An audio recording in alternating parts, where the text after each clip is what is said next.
Penso que podemos ir começando. Há uma pessoa que se inscreveu que ainda não entrou, mas eventualmente chegará.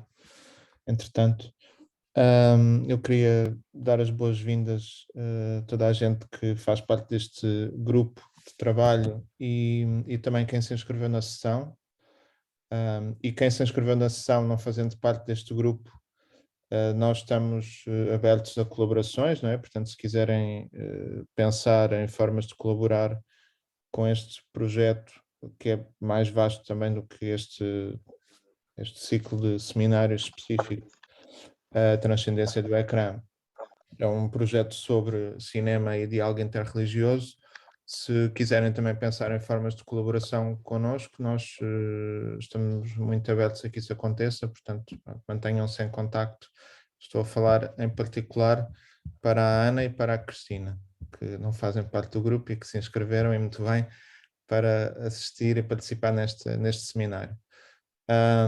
Nós vamos ter 12 seminários destes, curtinhos, não é? Portanto, apontamos para 1 hora no máximo, não temos que ocupar a hora inteira, mas mais do que isso também acho que não. São seminários que têm sempre uma parte de apresentação e depois uma parte de discussão, sugestão, enfim. A ideia aqui é que isto sejam sessões de trabalho, não é que quem vai apresentar já tenha o trabalho fechado, acabado, mas pelo contrário até pode trazer questões, dúvidas, problemas que está a encontrar, questões que ainda não resolveu bem. Isso pode fazer parte daquilo que é o nosso trabalho aqui nestas sessões. Que são sessões sobre as expressões do religioso no cinema português. Nós vamos andar sempre à volta deste tema mais geral, mas vamos abordar objetos diferentes, filmes diferentes, cineastas, e também vamos adotar várias perspectivas, e essa também é que é a riqueza. A Catarina Cucinota está agora a entrar. Essa é que é a riqueza deste trabalho em particular, deste pequeno projeto, dentro deste projeto mais vasto do FID, não é? Do Film and Interreligious Dialogue. Dito isto, eu dava as boas-vindas a toda a gente, mas em particular ao Daniel Ribas e ao Paulo Cunha, que muito generosamente aceitaram ser os primeiros nestes seminários, e que vão apresentar, enfim, falar sobre Nossa Senhora de Fátima, o culto mariano no cinema português. Eu penso que nós podemos, de alguma forma, dispensar grandes apresentações nestes seminários. Além de já nos conhecermos a todos, penso que, enfim, toda a gente conhece também o Daniel, que é professor na Universidade Católica Portuguesa, no Porto, e o Paulo Cunha, que é professor na Universidade da Beira Interior. E, portanto, passava a palavra a eles. Não sei se a Rosário quer acrescentar mais alguma coisa. Não, só dar as boas-vindas a todos e dizer que estou muito contente de podermos arrancar hoje com este ciclo de seminários e estou com grande expectativa. Portanto, bem-vindos a todos. Esqueci-me só de dizer que nós estamos a gravar. A ideia depois é divulgarmos também estes vídeos, tornar isto público também para que possa ser revisitado por quem não teve a oportunidade de participar, e portanto espero que não haja problema nenhum nestas gravações. Pronto, só para dizer isso. Então, Daniel e Paulo. Boa tarde. Obrigado, Sérgio e Rosário, pelo convite. O Paulo deve estar a tentar partilhar o PowerPoint.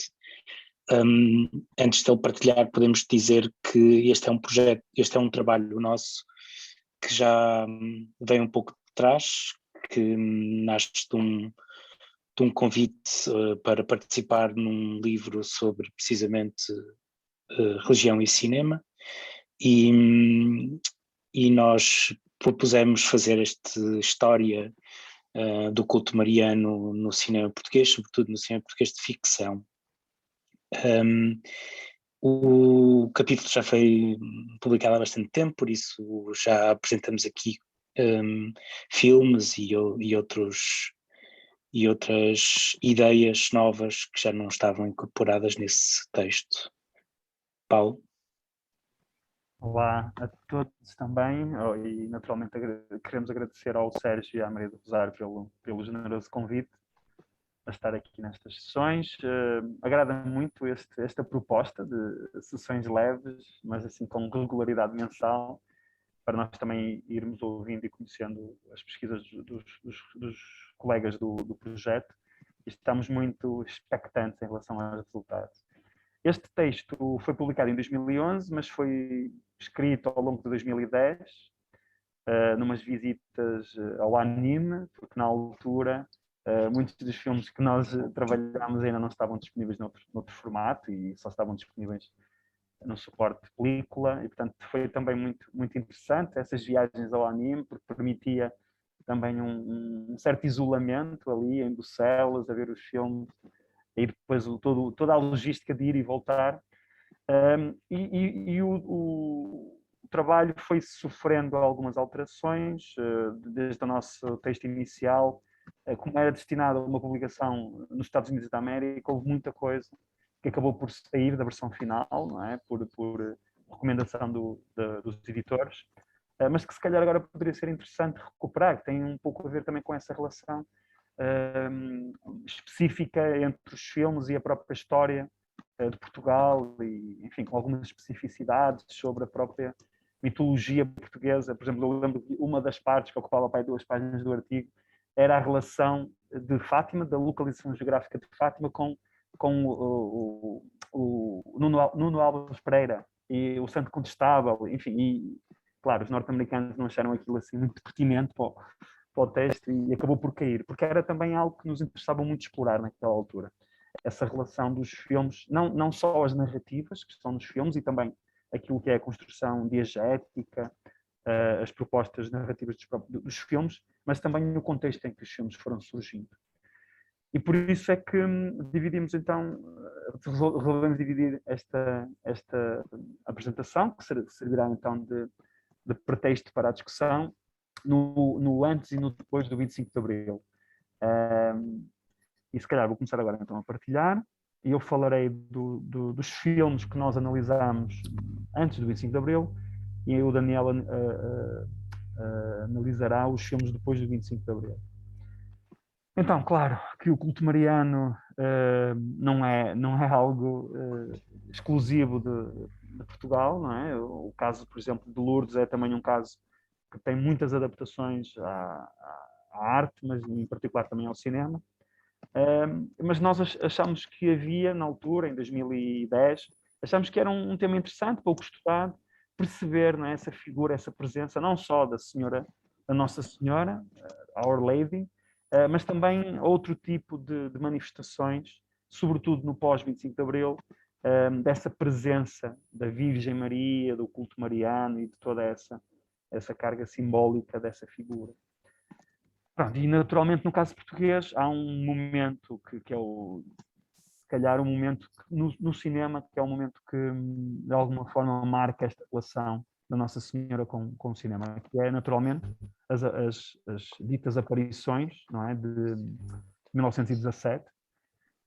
Temos aqui a capa do século, portanto logo no dia 15 de outubro de 17, 2 dias após a última aparição, com chamada de primeira página, e isto é um momento, na altura, muito particular, com um grande impacto que, enfim, também no contexto da história de Portugal daquele período, estamos numa fase também muito conturbada da política, tínhamos acabado de sair da Primeira Guerra Mundial, tínhamos a famosa gripe espanhola, não é? A primeira grande pandemia do século XX, e estávamos também num período complicado em termos políticos. Daqui a 2 meses o Sidónio Paes faria um golpe de Estado e tornar-se-ia também o presidente rei, portanto também toda com uma mística em torno da figura do próprio Sidónio, que iria dar origem ao sidonismo.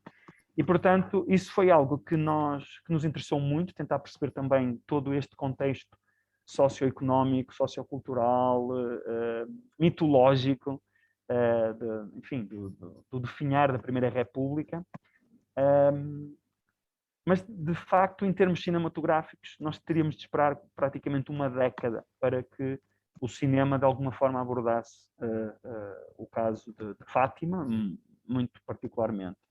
E então, aquilo que nós conhecemos hoje, e quando estudámos o pré-cinema e o cinema dos primeiros tempos, a qualquer dia a história pode mudar, porque aparece uma bobina, não se sabe muito bem onde, mas aquilo que nós sabemos hoje é que os primeiros filmes que nós conhecemos sobre Fátima, de alguma forma também sobre o culto mariano, são de 1927.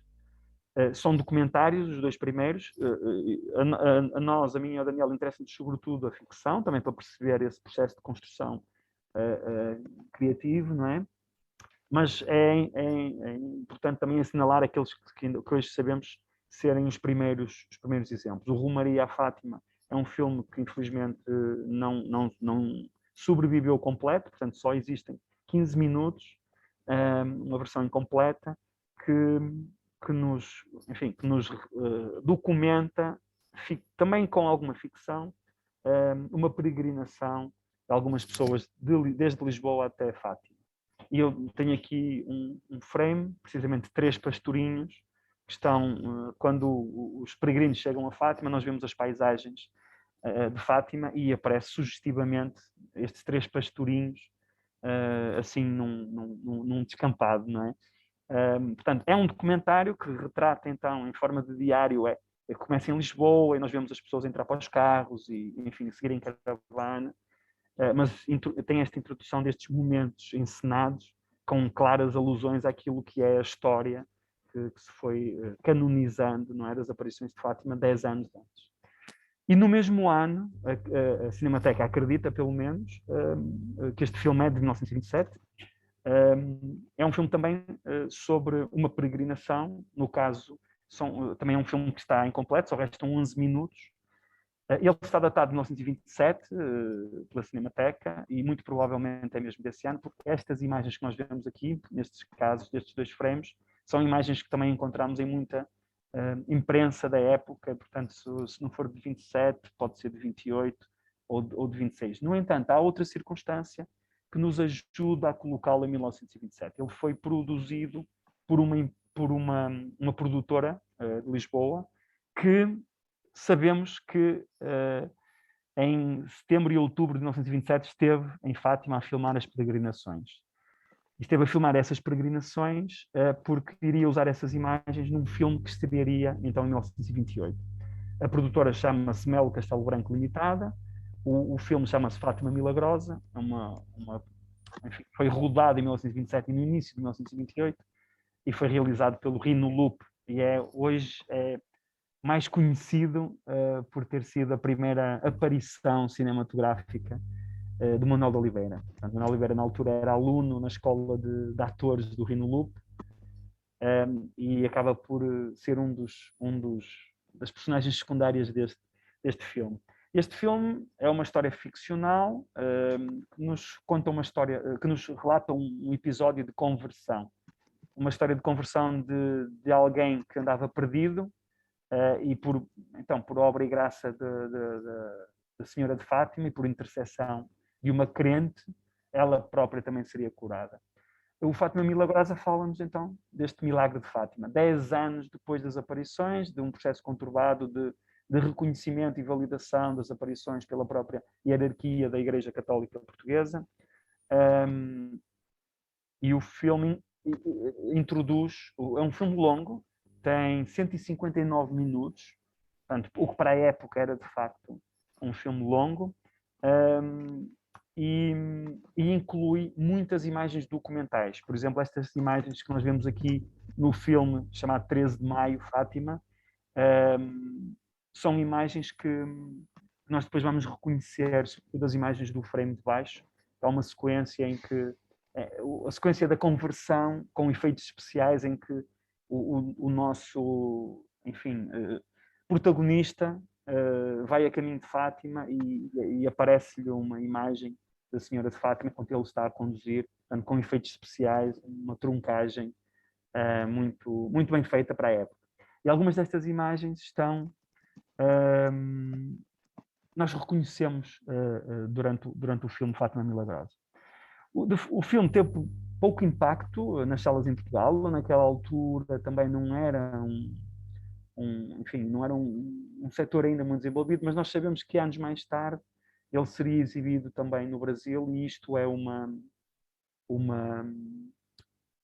recorte publicitário de uma exibição no Brasil já nos anos 40. Nós vamos perceber depois que, à medida que o assunto se tornava novamente mediático, estes filmes acabavam por ser repostos e recuperados. E, portanto, estamos em 1928, no início da ditadura militar, não é? Na transição para o Estado Novo, da Primeira República para o Estado Novo, e teríamos de esperar alguns anos, até 1943, para que enfim, a história de Fátima voltasse à ficção e voltasse ao cinema português, e quando falo sobretudo nas longas-metragens de ficção. O Fátima Terra de Fé é uma obra de 1943, que se inspira vagamente na história de um médico muito importante na história de Portugal daquele período, e particularmente na história de Coimbra, que é o Bissaia Barreto. Portanto, ele é a inspiração para esta personagem ficcional do Dr. Silveira, e que nos conta também, pronto, este dilema entre a ciência e a fé. Conta-nos a história deste importante cirurgião que abandonou a família por divergências religiosas e que faz um grande elogio aos grandes pensadores do iluminismo. Há uma sequência filmada na Sala dos Capelos em que ele faz um enorme elogio a uma série de filósofos importantes das luzes, não é? Que rejeitam um obscurantismo da fé, mas que por motivos familiares acaba por se converter àquilo que é o mistério da fé. Portanto, é outra história de conversão, da mesma forma que o filme anterior era uma história de conversão e de regeneração e de milagre. Este filme, o Fátima Terra de Fé, também é uma história de conversão, no caso de um descrente. E foi um filme, este sim, que teve uma grande circulação em Portugal, foi, enfim, um dos filmes mais vistos daquela década. Aliás, o filme teve tanto sucesso que acabou depois por ser publicado, não o argumento, mas uma versão romanceada do argumento, escrita pelo Melo e Alvim, que foi o responsável pelo argumento e pelos diálogos do filme. E, portanto, depois o filme acabou também por ter esse spin-off, uma versão escrita. De facto, foi um filme que na altura teve bastante impacto. 1951 foi um ano decisivo na história de Fátima e do culto mariano em Portugal, consagrado como o Ano Santo, 1951. Temos aqui um exemplo da capa do Século Ilustrado e também um selo comemorativo. E, enfim, para quem percebe de filatelia, ter um selo é de facto algo marcante. Mas seria, sobretudo, um ano importante também em termos de internacionalização do culto mariano de Fátima. É um ano em que um famoso bispo norte-americano, adjunto da Diocese de Nova York, o Fulton Sheen, nós vemos aqui à esquerda, precisamente em 1951, com o Papa Pio XII, e à direita, uns anos antes, com uma câmara de televisão, porque ele foi um dos primeiros padres católicos nos Estados Unidos a pregar na rádio, logo no final dos anos 20, e também na televisão, a partir de 1940. Por isso, era uma figura mediática, com muitos seguidores, e em 1951 ele faz um famoso discurso num dos seus programas de televisão que depois teria um grande impacto, enfim, no meio católico internacional, que é precisamente a elevação da Senhora de Fátima naquilo que é a sua oposição ao comunismo, ao avanço do comunismo.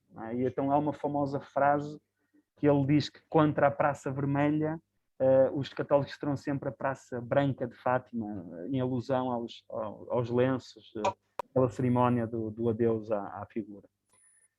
E de facto isto causou uma grande onda mediática, de tal forma que nos anos imediatamente seguintes, e quando eu digo seguintes é mesmo 52 e 53, surgem dois filmes, um rodado e produzido em Espanha, uma coprodução luso-portuguesa, com o Aníbal Contreras como coprodutor português, mas com atores espanhóis, com capital espanhol. Portanto, este cartaz está aqui à vossa esquerda, La Senhora de Fátima, que também teve uma grande circulação em Portugal, e uma produção da Warner, no ano seguinte, em 53, o Milagre da Senhora de Fátima. Enfim, uma produção como tantas outras do cinema de Hollywood. E estes dois filmes, ao contrário dos dois anteriores, que se ambientavam na contemporaneidade, portanto, o Fátima Milagrosa ambientava-se em 1927, 28, e o Fátima Terra de Fé ambientava-se em 43, 42, 43. Estes dois filmes recuam até 1917 e contam, numa perspectiva de divulgação, aquilo que foi a verdade dos acontecimentos. Portanto, cingem-se, no fundo, àquilo que aconteceu às aparições de Fátima, em 1917, maio de 17 a outubro de 17. Ao contrário dos outros anteriores, não é? Também numa lógica de conversão dos descrentes, estes aqui tinham uma lógica muito mais de divulgação da história de Fátima pelo mundo, e de facto foram filmes que circularam imenso.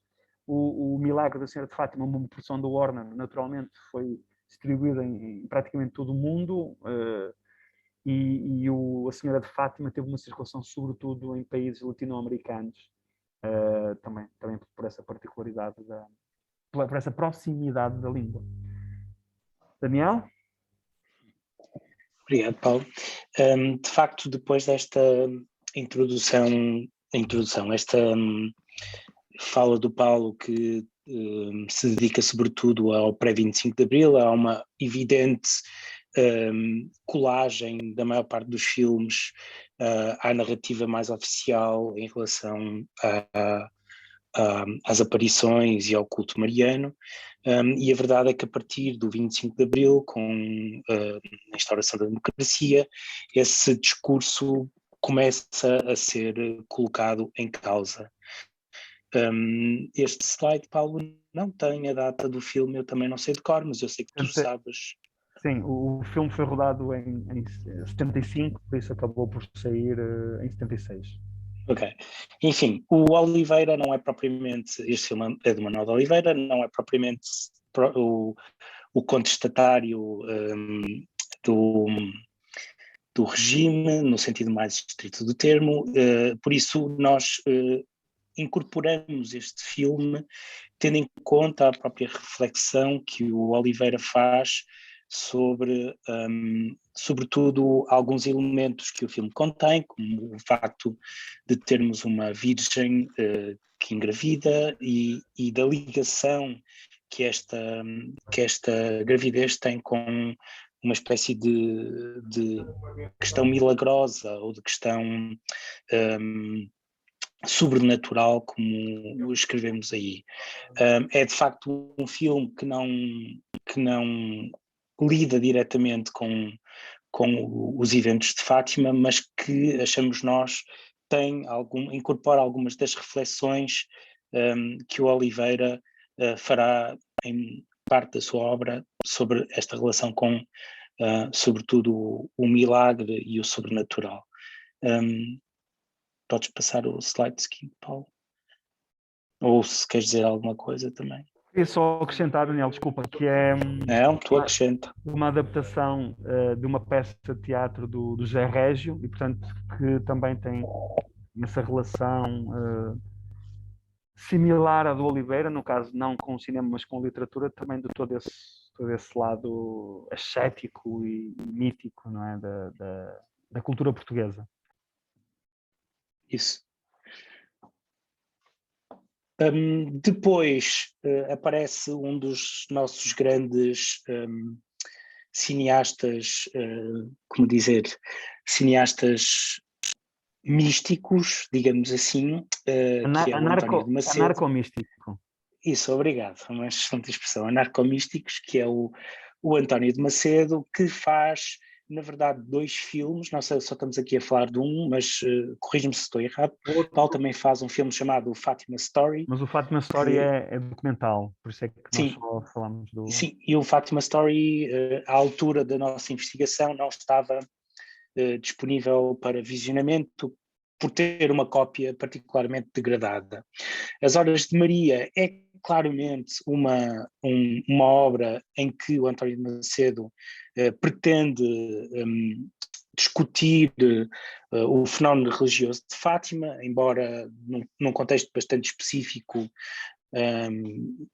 quase claustrofóbico deste hospício, ou destas ruínas de um hospício que nós aqui falamos, e também, como também acontecerá em outros filmes do António de Macedo, há uma relação quase de discussão filosófica entre a ciência e a religiosidade, ou seja, nós temos aqui de facto uma figura de um médico que estará sempre em tensão com a figura de Maria e com o comportamento de Maria.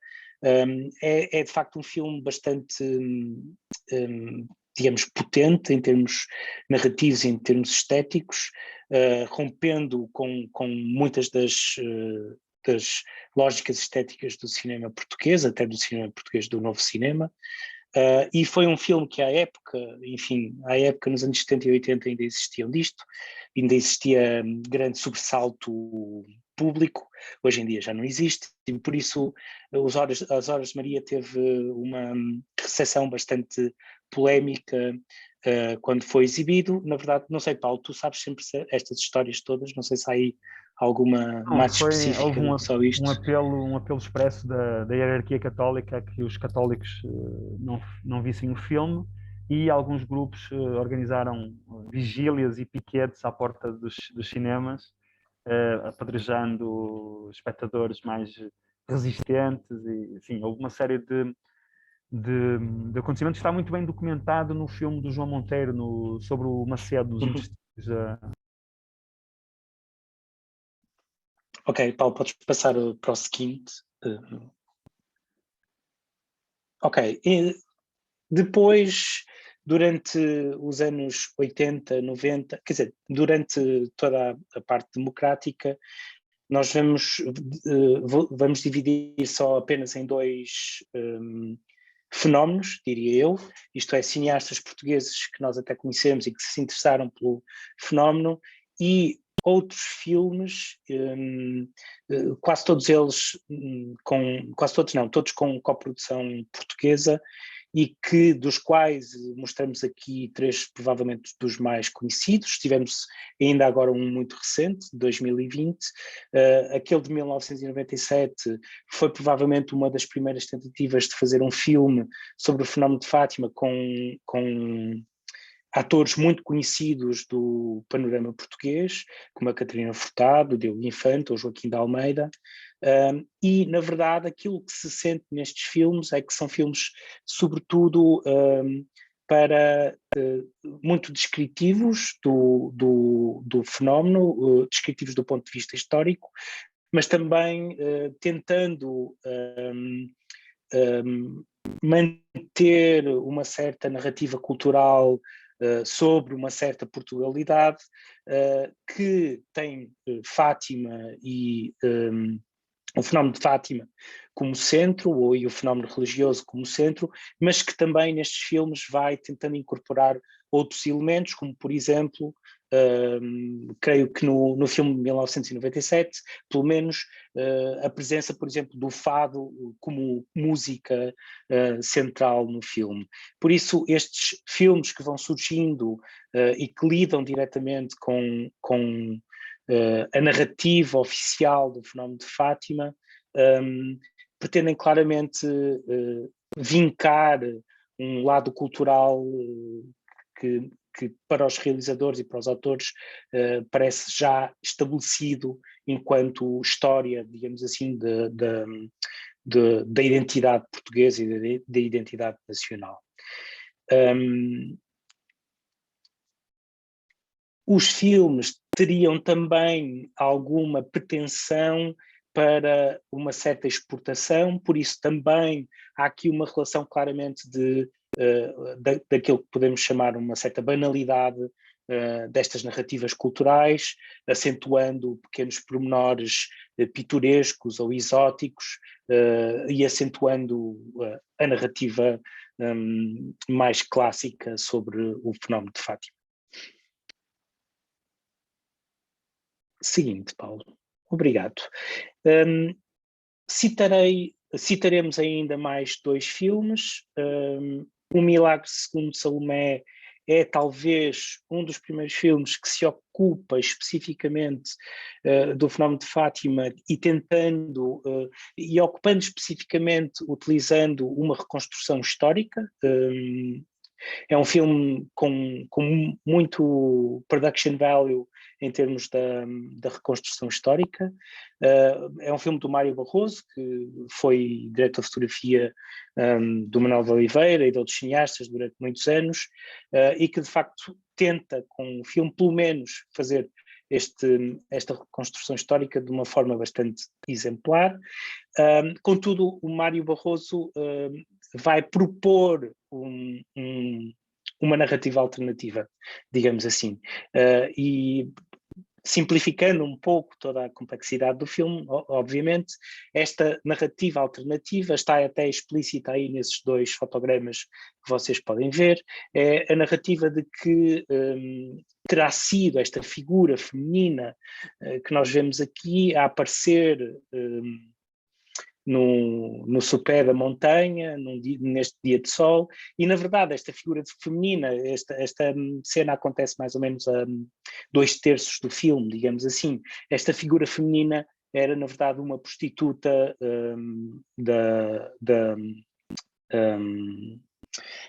uma prostituta Da alta Não, sociedade. uma prostituta, desculpa, obrigado, isso, da alta cidade, desculpa, estava a faltar aqui os Com termos. um sugestivo nome, não é? Também bíblico, Salomé.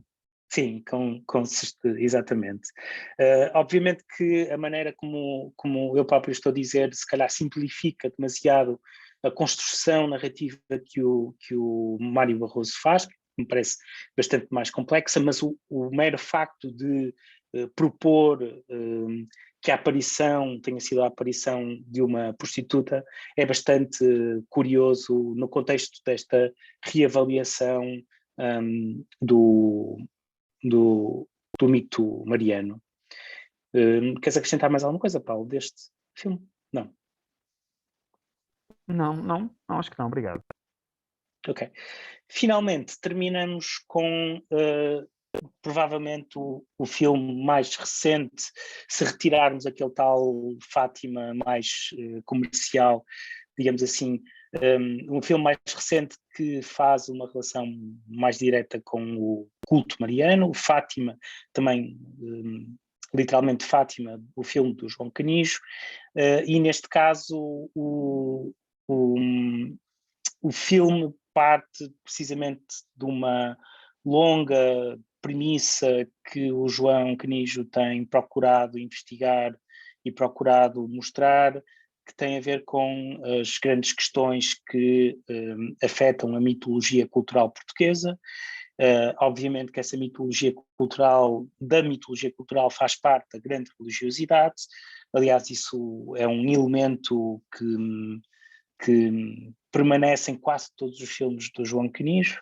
Já agora, como nota lateral, por exemplo, no Noite Escura, filme passado numa casa de alterna, uma figura que eu acho que é de Nossa Senhora, é deitada ao lixo por uma das personagens, por isso, para verem que há esta recorrência da ligação com esta figura. No caso de Fátima, o João Canijo impôs a este conjunto de atrizes que nós vemos aqui neste cartaz fazer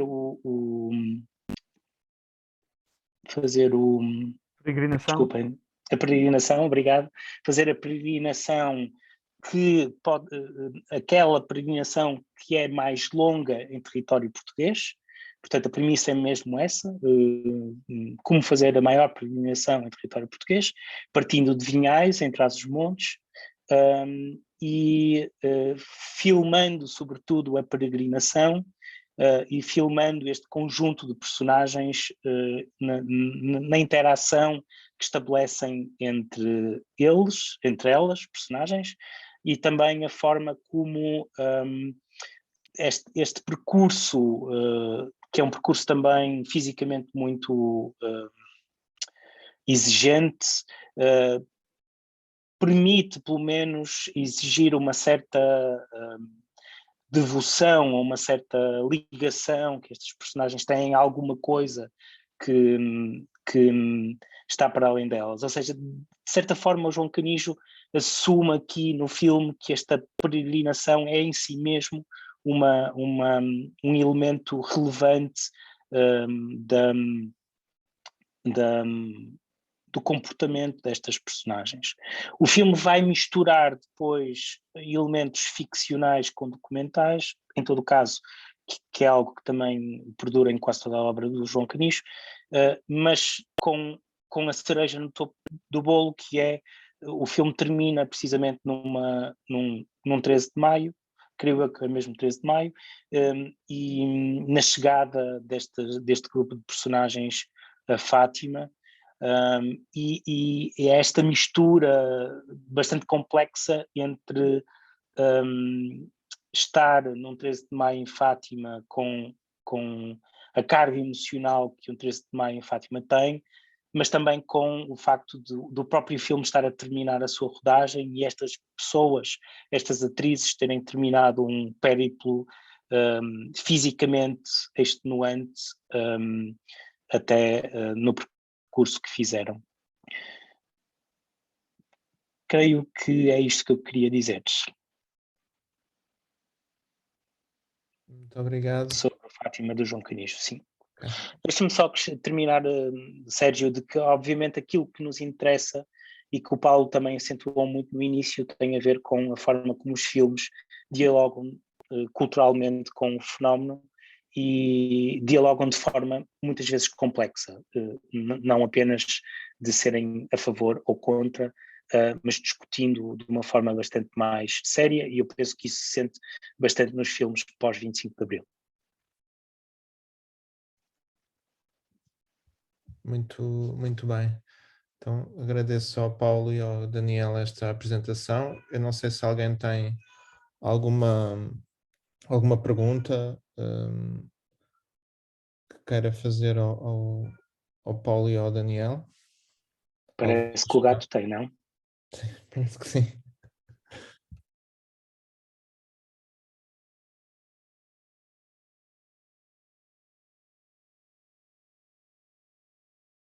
Boa tarde, posso já agora? Uma das questões que me surgiu ao longo da apresentação foi com o filme Fátima, Terra de Fé, penso que é isso.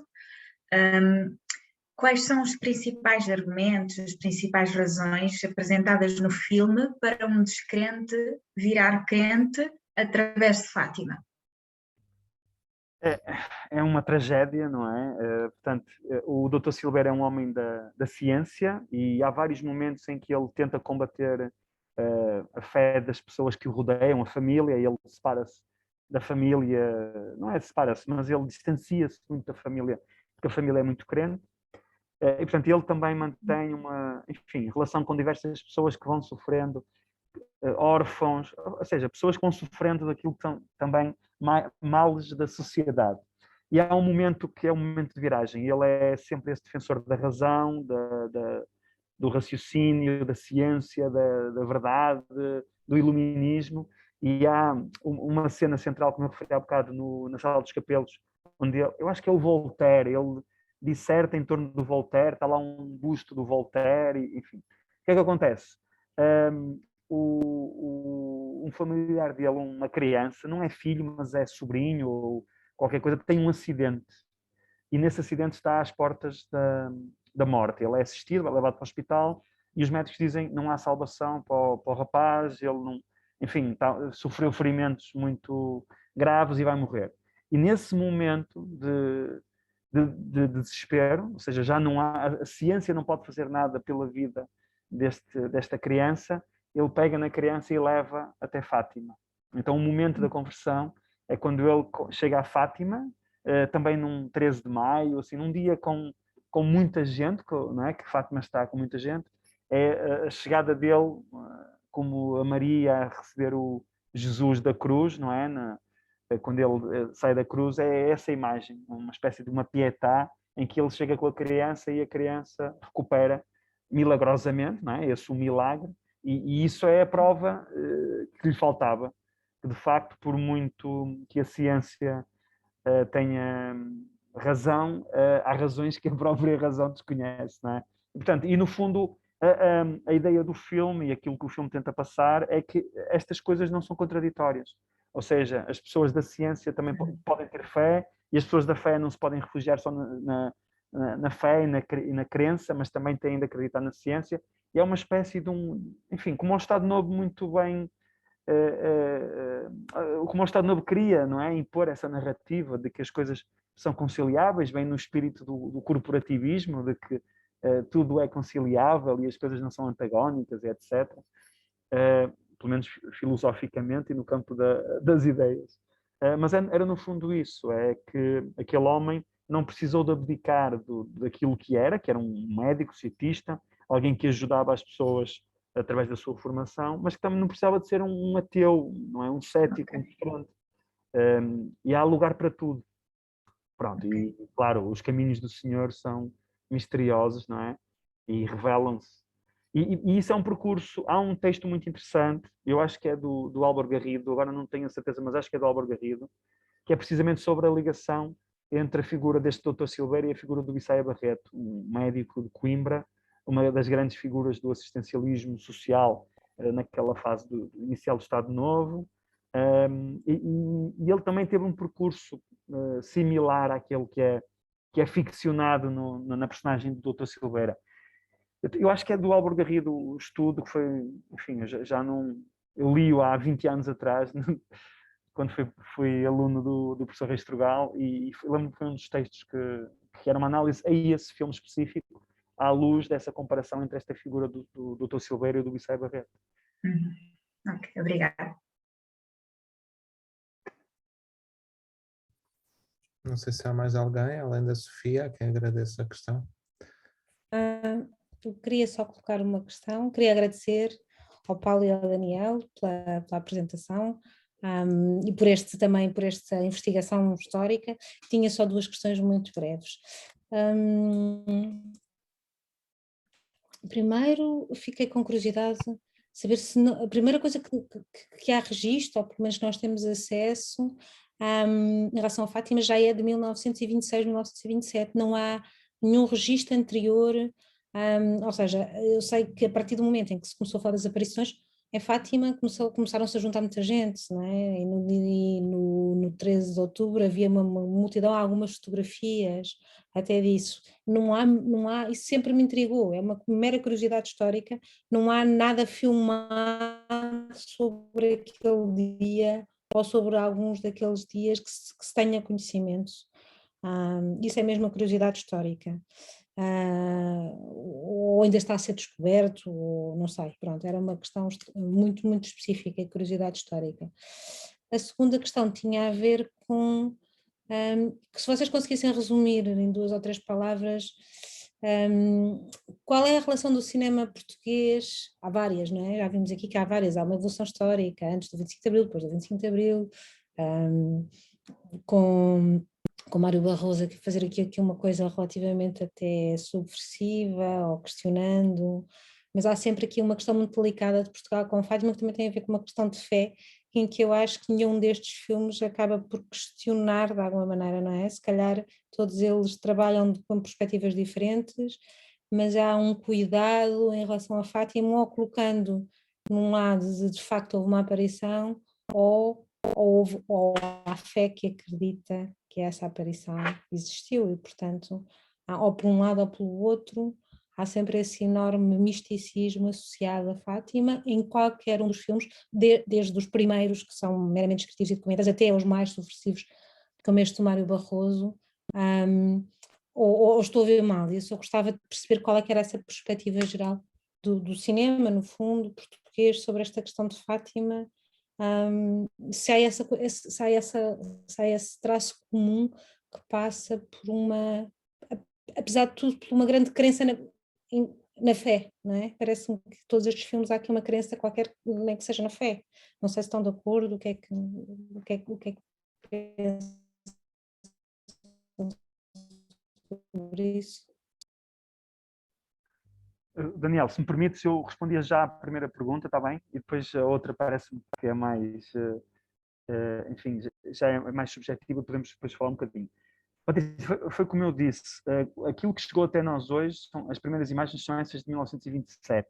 É claro que o filme 13 de Maio, da Melo Castelo Branco, a data é, enfim, é por aproximação, porque como aquela equipa esteve em Fátima naqueles meses, acredito que seja daquela. Mas aquelas imagens podem ser de 26 ou de 25, é pouco provável até pela própria evolução do edificado naquela região. As aparições foram em 17, nós não sabemos de registros que não sejam fotográficos que tenham sido captados naquela altura, mas podem ter sido, naturalmente.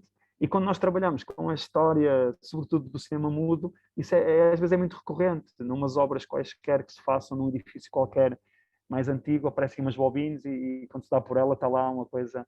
Ou às vezes a própria Cinemateca tem muitas cópias que não estão ainda sequer catalogadas e inventariadas, e muitas vezes no meio, como são às vezes bobines diferentes, que muitas vezes eram coladas para uma determinada projeção, muitas vezes há filmes que estão ali colados no meio de outros filmes e que eventualmente podem surgir, e depois também há uma dificuldade imensa de rastrear, muitas vezes de identificar as próprias imagens. Até podemos ter imagens de Fátima no anime que ainda não tenham sido identificadas como sendo de Fátima, não é? Ou daquele período histórico. E depois também há outra questão. Em 1917, 18, 19, nós tivemos em Portugal duas grandes missões cinegráficas, da Pathé e da... Ai, qual é a outra? Agora não me lembro. Mas é outra grande... A Gaumont e a Pathé fizeram duas missões cinegráficas a Portugal, onde rodaram dezenas de filmes, sobretudo filmes de cariz turístico. Hoje sabemos que foi uma campanha financiada pelo Ministério por um Ministério, agora não lembro qual é, mas relacionado com o setor do turismo. E, portanto, também é provável que possa haver, à semelhança destes operadores estrangeiros que estiveram em Portugal naquele período, também nos anos seguintes podemos ter imagens de Fátima em alguns desses catálogos das principais casas, não é, de cinema do mundo, mesmo americanas, inglesas, enfim. Por isso, é provável que possam aparecer. Aquelas que nós conhecemos e que nos chegaram, que podem ser vistas, são estas de 27. 10 anos depois, portanto, já. Porque o próprio processo de reconhecimento pela própria Igreja Católica da validade daquelas aparições também foi um processo conturbado.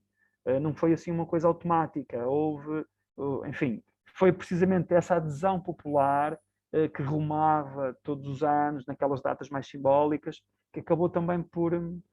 E depois, pronto, a própria evolução da sociedade portuguesa. Nós estamos na Primeira República, em 17, um Estado laico, não é? Que tentou também reduzir a influência da Igreja Católica na sociedade, e depois temos, a partir de 26, com a ditadura militar, uma inversão, não é? A Igreja Católica é um dos grandes, a hierarquia da Igreja Católica é uma das grandes bases de apoio dos militares, que fazem não é, o golpe militar, e precisamente nessa lógica de tentar reconquistar alguns dos direitos que tinham no tempo da monarquia. Portanto, há depois aqui uma série de... Em 27 é um momento marcante porque o Bispo de Leiria, pela primeira vez, participa nas celebrações do aniversário de Fátima. É um momento de viragem. É talvez um momento que se calhar marca este reconhecimento, não é? O cinema, apesar de tudo, na altura era um processo mais seletivo do que a fotografia, do que outro tipo de registros, em termos sobretudo financeiros, e porque depois precisava de vender, não é? De circular. E eu acho que isso também está, eu lembro na altura de estudarmos isso, esse reconhecimento, essa visita do Bispo de Leiria em 1927, participa pela primeira vez naquelas comemorações, é um ponto de viragem, e talvez tenha sido esse o fator que determinou que estivessem lá as câmaras, enfim, mas isto é especulação, não é? Não temos a certeza disso. Mas há uma dissertação de mestrado muito interessante do Luís Filipe Turgal, onde ele analisa muito também o que é que foi a recepção da imprensa da época e todas as pressões políticas e religiosas naquele contexto da época, do Portugal de então, nesta transição da Primeira República para o Estado Novo. Sim, Sim, eu diria que em relação à segunda pergunta, é provavelmente a pergunta que nos vamos colocar agora quando voltarmos a olhar para estes filmes, porque da primeira vez havia mais um interesse de catalogar e de perceber como é que Fátima tinha sido incorporada no cinema português e não propriamente essa reflexão que tu estavas a fazer. Aliás, os filmes mais recentes não foram incluídos. Por isso, provavelmente, eu diria que isso é aquilo que nós ainda temos que fazer deste ponto de partida. Eu acho que... Desculpem, eu estou a ouvir... Deve ser o meu computador, desculpem. Eu acho que os nossos cineastas são inteligentes, por isso eles nunca vão fazer coisas assim frontalmente contra, por isso obviamente vão andar sempre numa perspectiva de análise do fenómeno e de compreensão cultural que o fenómeno tem. Eu, aliás, diria que mais radical é capaz de ser mesmo o Horas de Maria do António de Macedo, e assim, bastante crítico com toda a construção mitológica E usa imagens Fátima. E os imagens documentais de Fátima também, dos peregrinos com as velas a fazer promessas. Anda ali um processo também de...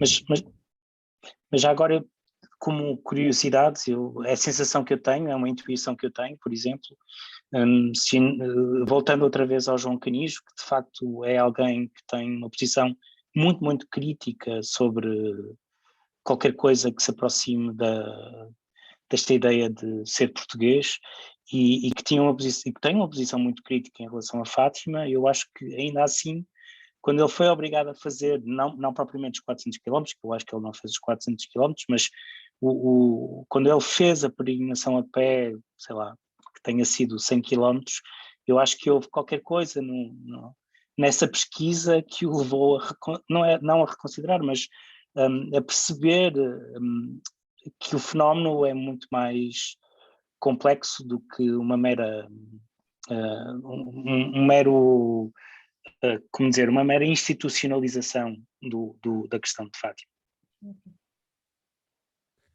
Bom, nós estamos a caminhar também para o fim. Eu não sei se mais alguém tem alguma questão que queiram colocar ao Daniel e ao Paulo. Eu tinha aqui só duas questões, se calhar breves. Sérgio, deixa-me só perguntar uma coisa. Diz. Estamos a ouvir mal.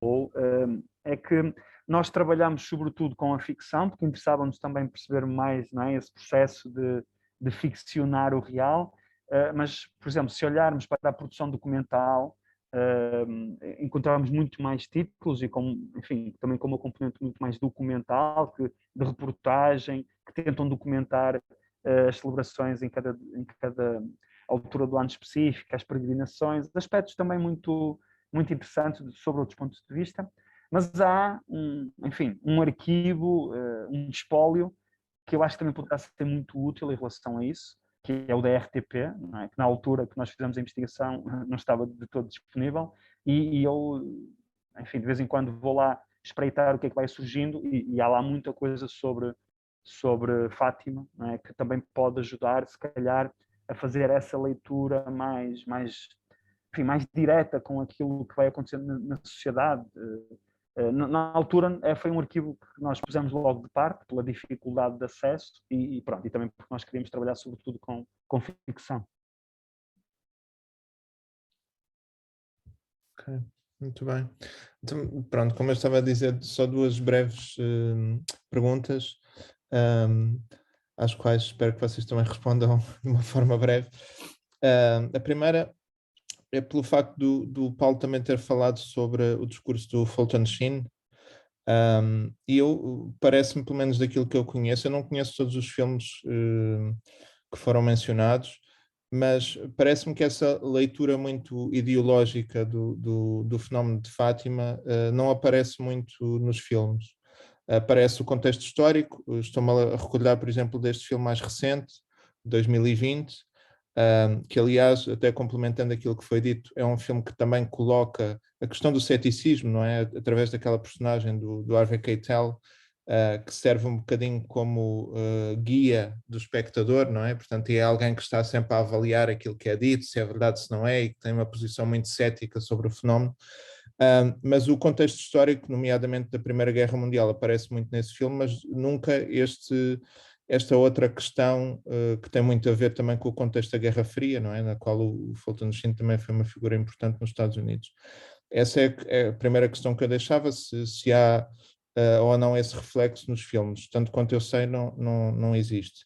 E depois era se vocês estariam interessados também noutras representações em que Fátima aparece, não diria de uma forma indireta, vocês falaram em vários casos em que aparece de uma forma indireta, mas aparece de uma forma direta, mas só numa cena, por exemplo. Estou a recordar-me, por exemplo, do ano da morte de Ricardo Reis, não é? Há aquela cena do livro muito famosa em que o Ricardo Reis vai a Fátima, e isso também está no filme do Botelho. Se vocês estariam interessados também em pegar em alguns desses filmes que não são só sobre esse tema, mas o tema aparece brevemente.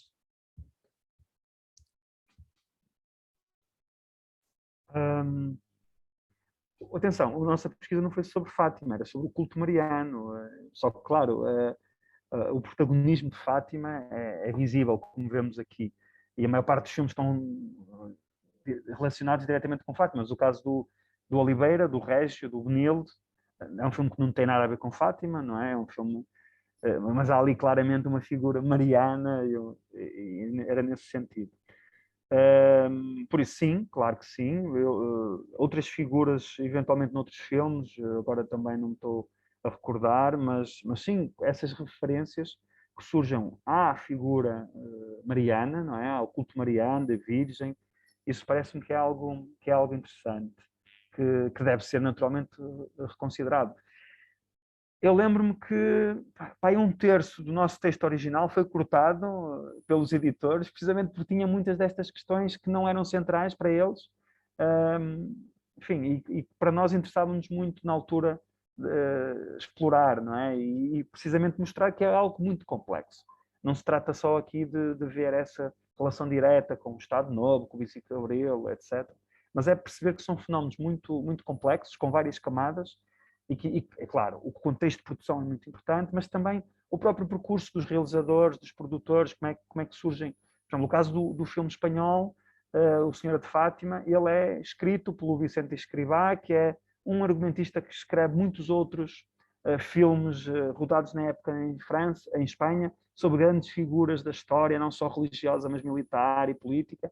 Portanto, há também uma relação entre o franquismo e o salazarismo que naquela altura interessava aos dois países, e Fátima também funciona como uma arma de arremesso para os franquistas, e enfim, há toda uma série o próprio filme Rainha Santa, sobre a Rainha Santa Isabel, não é? Que é uma coprodução luso-espanhola, também estava na altura no nosso corpus inicial, mas depois os editores acharam que aquilo era demasiado lateral, porque havia, não é, também essa figura que nos interessava, e porque era um filme próximo cronologicamente do outro, do Senhora de Fátima, enfim, havia várias questões. Só uma coisa que me lembrei, entretanto, a propósito desta questão ideológica. O filme da Warner, a primeira cena que aparece no filme da Warner é a Proclamação da República, em 1910.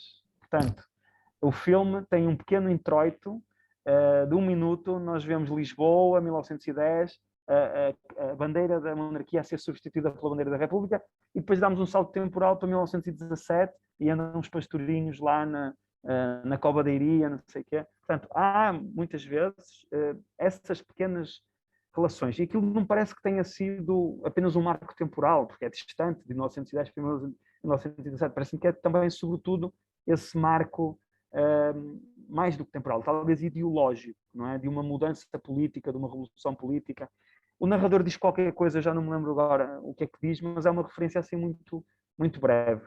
E parece-me que não é um marco. Se fosse um marco histórico, se calhar punha-se a Primeira Guerra Mundial, que era não é um marco histórico mais reconhecível por uma audiência mais ampla, mas esse recuar até 1910, a transição para a República, parece-me que ali pode haver assim alguma intenção desse cariz. Mas eu acho que os filmes interessam-nos muito, os filmes ficcionais, precisamente também pelo lado encenado e romantizado e a forma como muitas vezes se escreve a história, se escreve estas mensagens de forma encriptada e não explícita.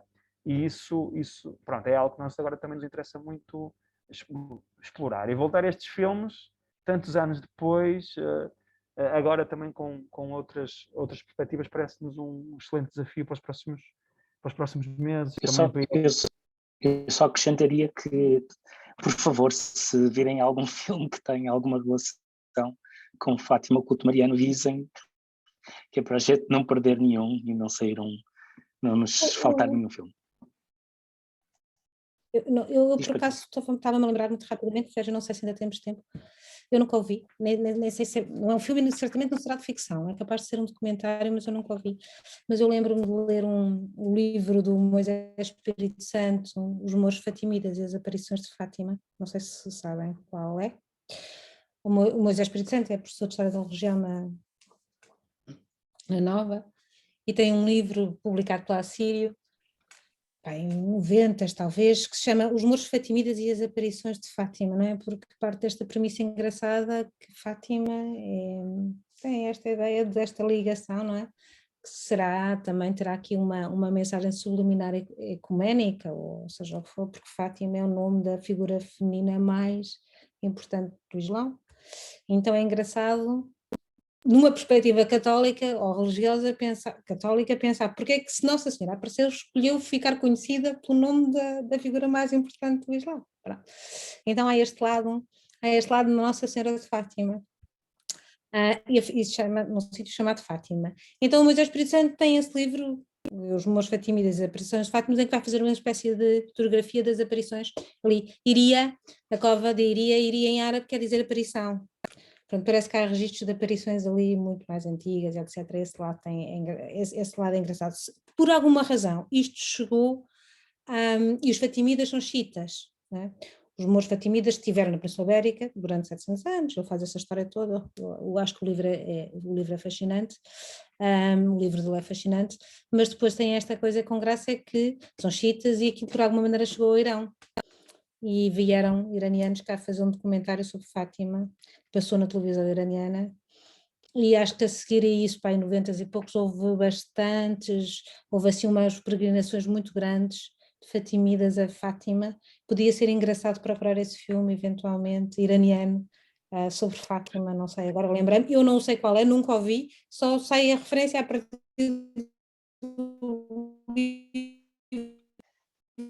do Moisés, que é. A ideia pode ser pensar. Eu só acrescentaria que o nosso corpo estava limitado ao cinema português, ao cinema coproduzido por Portugal, não é? Porque senão claro. O mundo é demasiado isto grande. É uma coisa claro. De qualquer modo, muito E obrigado. portanto uma coisa, o iraniano, é que será se calhar até um documentário. Mas fica essa referência também. Queria só agradecer a participação de toda a gente que também ajudou na discussão da apresentação do Paulo e do Daniel, agradecer-lhes a eles outra vez e agora passava a palavra então à Rosário. Obrigada, Sérgio. Era basicamente para fechar aqui a nossa sessão, agradecendo especialmente ao Paulo e ao Daniel, e também já agora fazendo este breve comentário, que parece-me excelente termos começado com este tema de Fátima, porque se queremos pensar em grandes temáticas religiosas da nossa cultura, independentemente de se ter a posição da Portugalidade ou não, porque isso já é uma perspectiva mais específica, mas quer dizer, do ponto de vista cultural, quer seja encarado mais numa linha mitológica, quer numa linha mais de convicção religiosa estrita, não é? O tema de Fátima é, como se esta palavra é um bocado feia, mas é incontornável, e portanto acho que é muito bom que tenhamos arrancado este conjunto de seminários com um tema tão forte. Acho que foi muito feliz este início, e agradeço muito aos dois. Também acho que se vê aqui já muita investigação feita, e e é sempre muito bom poder-se aprender e ser ajudada a pensar melhor sobre as questões. E, portanto, o que é que eu queria só acrescentar é que vamos ter a próxima, já, quer dizer que o dia já está marcado para a próxima, 31 de março, uma quinta-feira, à mesma hora, 2h30, será o Sérgio Dias Branco a apresentar o seu estudo, cujo título é Ler o Mundo, Proclamar o Evangelho. E agora, lembra-me, e também o Novo Testamento de Jesus Cristo segundo João, de Joaquim Pinto, como díptico. Portanto, temos aqui temos um realizador concreto e esta ideia do díptico vista sob esta perspectiva, ler o mundo, proclamar o Evangelho. Portanto, também muito promissor e por isso, agradecendo mais uma vez a presença de todos, esperamos que voltem para dia 31 e eventualmente, como o Sérgio disse no início, até estendendo também o desafio a outros colegas. Obrigada a todos. Até breve, então. Adeus, boa tarde. Obrigado. Adeus. Obrigada. Obrigada, boa tarde. Obrigada, boa tarde a todos.